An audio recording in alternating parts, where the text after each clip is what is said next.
Hello everyone, welcome back to another learning session of the Powerhouse Ideas. In this video, we'll be analyzing Nifty 50 and what can be the probable movement of Nifty 50, how Nifty 50 can behave tomorrow. Tomorrow is 26th of May. But what is special about tomorrow is that tomorrow is expiry. It's monthly expiry as well and weekly expiry as well. So before starting the video, if you are new to option trading, I will request you that only just follow the analysis tomorrow. Enjoy the market movements tomorrow because tomorrow the movements can be wild, can be very volatile, and can take your stop losses on both these sides. So tomorrow can be a risky day for the newcomers. So I request everyone that not to get into trading tomorrow. Money saved is money earned. If you are able to save the money tomorrow, it's your earning only. अगर loss नहीं किया तो वो मतलब profit ही होता है. पैसे का ना जाना भी पैसा कमाना ही होता है. ठीक है, तो अब हम बात करते हैं कि निफ्टी 50 कल कैसे कामकाज कर सकती है. फर्स्ट ऑफ ऑल तो वी विल अंडरस्टैंड दैट हमने कल क्या बात की थी and what market did tomorrow. जो कल हमने एनालिसिस किया, market behave exactly the way we wanted it to behave. कल मैंने आपको कहा था कि till the time market does not crosses this level, even if it open gaps up, हम सीई ट्रेड के लिए नहीं जाएंगे कि बिकॉज हमारा बायस जो है बायस डाउन जाने का है, बिकॉज हम ट्रेंड के अगेंस्ट ट्रेड नहीं करेंगे. देन मैंने आपको क्लियरली ये भी बोला था कि जब मार्केट अपने आज के लो को ब्रेक करेगी तो नेक्स्ट टारगेट हमें ये वाला 16,010 का हमें देखने को मिल सकता है. मार्केट ने लो लगाया 16,08 का एंड उसके बाद वो इस एरिया को दोबारा नीचे की तरफ नहीं तोड़ पाई. मैंने आपको मैसेज पे, अगर आप मेरे साथ टेलीग्राम में जुड़े हैं तो आप टेलीग्राम में मैंने रात को एक मैसेज किया था कि also keep a check on early patterns, early की levels being form during live trading session. So उस पैटर्न की बेसिस पे हमने यहाँ पे एक ट्रेड ली. मैंने उसको एग्जिट किया कहीं यहाँ पे, इस जगह पे, इस एरिया में कहीं पे, लेकिन उसने हमारे टारगेट को फिर भी अचीव किया. एग्जिट करने का मेरा रीजन मल्टीपल्स थे. One was that Reliance started picking up pace and Reliance is a major contributor in Nifty movement. तो इसको मैंने एग्जिट किया, अपने प्रॉफिट को बुक किया, जो अच्छा प्रॉफिट आज का हुआ. देन रिलायंस में एक ट्रेड ली जिसमें मैंने 60% प्रॉफिट बुक किया एंड 40% के साथ मेरा स्टॉप लॉस हिट हुआ. ठीक है, उसके अलावा हमने कोटक महिंद्रा बैंक में प्रॉफिट बुक किया बिकॉज वो एक मेजर रेजिस्टेंस पे आ गया था. I will discuss that chart also with you for a bonus. ठीक है, एक बोनस गिफ्ट की तरह. ठीक है, तो अभी हमने ये समझा कि whatever we discuss yesterday worked very well in the market today. ठीक है, नाउ कल की हम एनालिसिस करते हैं and let us do the analysis in the similar manner so that you can understand that how do we do the analysis. ठीक है, first of all इस ट्रेंड लाइन को हम फिलहाल के लिए हटा देते हैं. मैं आपको इस ट्रेंड लाइन की इंपॉर्टेंस बताऊंगा. We will be identifying the key levels. The support over here which market took is a double bottom on 5 minutes and 15 minutes time frame and was an important support yesterday also which we marked, जिस पे market ने अच्छी support ली.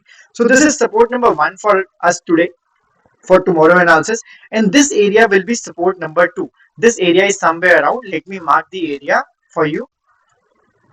फिर analysis करेंगे कि क्या हो सकता है, क्या हम एक्सपेक्ट कर रहे हैं. तो the area of 15,785, area of 15,785 is the next support.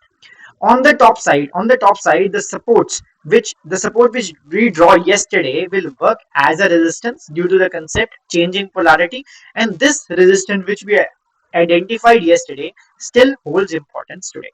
So these are the key levels for tomorrow. Now let us see what is expected tomorrow. As tomorrow is expiry, the market can be very much volatile. So first of all, before starting the trading tomorrow, understand that what is your bias. आप किस side पे हैं. हमें दिख रहा है कि market intraday basis पे, जो हमने कल भी बात की थी, एक डाउन ट्रेंड में है. सो अभी के लिए इस करंट स्ट्रक्चर को देखते हुए we will be going only for PE trades. CE trades को अभी दूर से नमस्ते, अभी उनको हाथ नहीं लगाना है. कहां तक हाथ नहीं लगाना और कब, किस लेवल के बाद हाथ लगाना है वो मैं आपको बताऊंगा. लेकिन फिलहाल के लिए सीई ट्रेड्स को दूर से नमस्ते है. इनको बिल्कुल भी सोचना नहीं है. मार्केट इंट्राडे बेसिस पे एक डाउन ट्रेंड में है. सो हमारा बायस क्लियर है कि हम डाउन ट्रेंड में सिर्फ पीई की ट्रेड्स के लिए जाएंगे बिकॉज हम ट्रेंड के अगेंस्ट ट्रेड नहीं करते. Now if the market open flats tomorrow and breaks today low and and spend at least 15 minutes below this area. Why 15 minutes? Because if you open option chain, 16,000 is a strong support as per option chain. So at least it should spend 15 minutes below this area, or like 15-20 minutes. It will be good if you can wait for 30-35 minutes for time spending below this area, because this can be a fake breakdown and a move upside. So हमें wait करना है कि market इसके नीचे 15 minute spend करे, और अगर एकदम से ही नीचे गिर जाते है तो कोई दिक्कत नहीं है, बिकॉज कल एक्सपायरी है, हमने बच के ट्रेड करना है अपने पैसे को। आज जो हमने कमाया उसको मार्केट को कल वापस नहीं देना है। सो अगर मार्केट फ्लैट खुल के कल इस लो के नीचे जाती है और टाइम स्पेंड करती है at least 15 minutes, minimum 15 minutes I am saying, if you can wait for 35 minutes 40 minutes then that's better, but at least 15 minutes the market should stay. अगर मार्केट स्टे करती है देन हम इजीली 15,800 के लेवल्स देख सकते हैं, अगर कल नहीं तो आने वाले टाइम में, लेकिन 15,000 के लेवल्स ओपन, 15,800 के लेवल्स ओपन हो जाएंगे। अगर मार्केट फ्लैट खुल के ऊपर चलना शुरू करती है तो अभी हम सीई ट्रेड्स के लिए नहीं जाएंगे टिल द टाइम एटलीस्ट ये ट्रेंड लाइन ब्रेक ना हो जाए।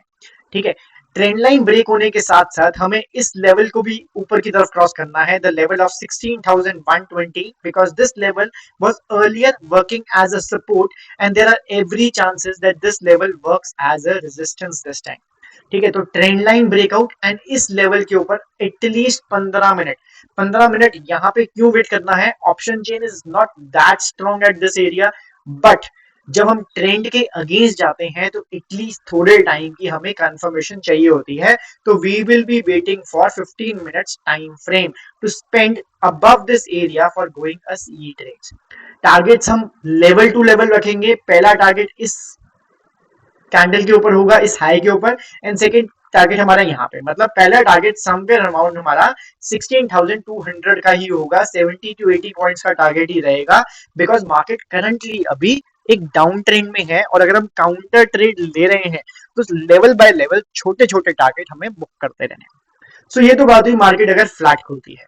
अगर मार्केट कल गैप डाउन खुलती है तो कैसे करना है? अगर मार्केट खुलती ही इसके नीचे है then we will wait for the price action. Price अगर यहाँ पे कहीं खुलता है we will wait for it to come up, give us some bearish signals and then go for the kill, that is the PE trade. Guys 1 minute, या then go for the kill, that is the PE trade. ठीक है, तो हम उससे पहले retest से पहले हम इसमें नहीं एंटर लेंगे एक पीई ट्रेड के अंदर अगर मार्केट गैप डाउन खुलती है तो। ये क्या हो गया, एक सेकेंड, या ठीक है। उसके बाद पॉसिबिलिटी है कि मार्केट गैप डाउन खुलने के बाद ऊपर चलना शुरू करती है, तो ऊपर का प्लान सेम रहेगा, ट्रेंड नीचे है, जब तक ट्रेंड लाइन का ब्रेकआउट नहीं होगा इस एरिया के ऊपर क्लोजिंग नहीं मिलेगी 15 मिनट के लिए, we are not going for CE. And gap down के केसेस में देयर आर लेस चांसेस कि आपको सीई में अच्छा पैसा देखने को मिलेगा, आपको अच्छा पैसा देखने को नहीं मिलेगा गैप डाउन के केसेस में, तो हम अवॉइड भी कर सकते हैं बिकॉज कल एक एक्सपायरी का दिन है। अब बात करते हैं अगर मार्केट फ्लैट गैप अप खुलती है तो गैप अप के लिए हमारा स्ट्रैटेजी बिल्कुल सेम रहेगी, 16,120 के ऊपर 15 मिनट्स जब तक मार्केट स्पेंड नहीं करती हम सीई के लिए नहीं जाएंगे, level to level profit book करेंगे एंड उनको अपनी जेब में डालते रहेंगे, बिकॉज अगेन कल एक्सपायरी का दिन है एंड आई डोंट वांट कि आप लोग अपना आज का कमाया हुआ पैसा कल मार्केट को वापस कर दो। So this was a short analysis. Biased हमारा डाउन ट्रेंड है, मार्केट गिरती जा रही है, एसजीएक्स निफ्टी अभी भी डाउन है, लेकिन सुबह तक क्या होगा किसी को नहीं पता। Now let us talk about an another profit booking stock in which we book profit today. Let us talk about Kotak bank. This is a bonus for you, जिसको छोड़ के जाना है वो छोड़ के जा सकता है, but this is important that why we book profit today and what made us book profit today. मैंने इस स्टॉक को जब होल्ड किया था, मैंने इस स्टॉक को समवेयर अराउंड 17,070 के लेवल से होल्ड करके बैठा था, समवेयर अराउंड हियर, एंड मैंने इसमें आज 19,040 पे एग्जैक्टली प्रॉफिट बुक कर लिया। आप देख सकते हो इस स्टॉक ने आज हाई कितने का लगाया, इस स्टॉक ने हाई लगाया 19,041। मैंने 40 पे प्राइस बुक किया, 40 पे प्रॉफिट बुक किया एंड ₹1 ऊपर जाके it close eight 19,007। Was this a magic? The answer is no. There was a big resistance on this side and there was every possibility कि यहाँ से प्राइस नीचे जा सकता है। कल ये भी हो सकता है कि कल एक फिर से ग्रीन कैंडल को रिजेक्शन देखने को मिले, लेकिन मुझे अपने प्रॉफिट्स को सिक्योर करके चलना है. तो this was one of the profitable trades for us today. Reliance also give us 60% profit and PE ने तो कमाल कर ही दिया. So this is our analysis for tomorrow for Nifty 50 for you. I hope all of you are enjoying these kind of videos. If you are enjoying, kindly comment and tell what you like the most about us. I'll see you guys in the next educational video. Till that time, take care. Bye bye. Jai Hind.